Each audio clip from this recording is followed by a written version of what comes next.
আল্লাহ পাক বলতেছেন, ইয়া আইয়ুহাল্লাযীনা আমানু, হে ঈমানদারগণ, তুবু ইলাল্লাহ, তোমরা আমার কাছে তাওবা করো, তাওবাতান নাসুহা, তাওবা করার মতো তাওবা করো। হযরতে মানসুর ইবনে আম্মার বর্ণনা করেন, আমার একজন বন্ধু ছিল।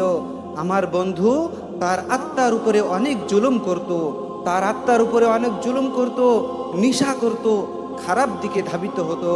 হঠাৎ আমার বন্ধুর সাথে দীর্ঘদিন আমার দেখা হয় না। আমি আমার বন্ধুর সাথে দেখা করার জন্য তার বাড়ি পর্যন্ত পৌঁছিয়ে গেলাম।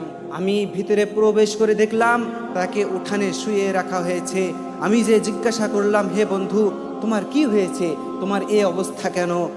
মানসুর ইবনে আম্মার বলে, তাকে এ কথা জিজ্ঞাসা করার পরেই সে বেহুশ হয়ে গেল। কিছুক্ষণ পরে হুঁশ ফেরার পর আমি বললাম, হে আমার বন্ধু, তুমি তৌবা পড়ো। তাকে তৌবা শিখিয়ে দিচ্ছি, তাকে কালেমা পড়তে বলতেছি। যখনই আমি পড়তেছি তখনই সে বেহুশ হয়ে যায়। এমন করে তিনবার ট্রাই করলাম। সে কালেমা পড়তে বললে বেহুশ হয়ে যায়। হুঁশ ফেরার পর 3বারের পর আমার বন্ধু আমাকে বলল, হে আমার বন্ধু, আমার মাঝে আর কালেমার মাঝে, আমার মাঝে আর তাওবার মাঝে একটি পর্দা ঢেলে দেওয়া হয়েছে। আমার সাথে আর কালেমার সাথে, আমার সাথে আর তাওবার সাথে কোনো সম্পর্ক নাই। হে আমার বন্ধু, এখন আমি কি করব? আমি আমার বন্ধুকে জিজ্ঞাসা করলাম, হে আমার বন্ধু, তুমি না তাওবা করেছিলে, তুমি না ভালো হয়ে গিয়েছিলে, তাহলে তোমার এই অবস্থা কেন হলো?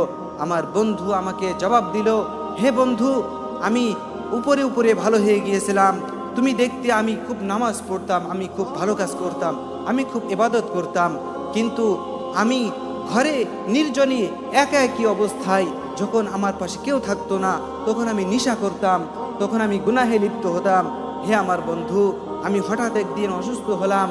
আমাকে ধরে আমার ফ্যামিলির লোকজন আমাকে উঠানে নিয়ে গেল। আমি বললাম, আমার হাতে একটি কোরআন দাও, আমার হাতে একটি কোরআন দাও। আমি কোরআন পড়তে আরম্ভ করলাম এবং আল্লাহর কাছে তওবা করলাম আর মাপ চেয়ে নিলাম, আল্লাহ তুমি আমাকে মাফ করে দাও। আল্লাহ আমাকে ক্ষমা করে দিলেন।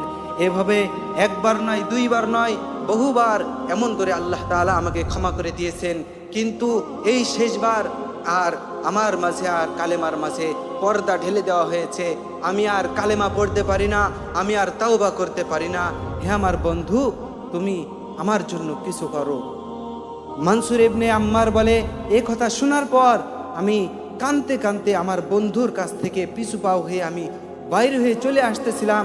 যখন আমি পিছু হটতেছিলাম, তখন হঠাৎ করে পিছনের দিকে তাকিয়ে দেখি আমার বন্ধু আর দুনিয়াতে নাই, আমার বন্ধু মারা গেছে।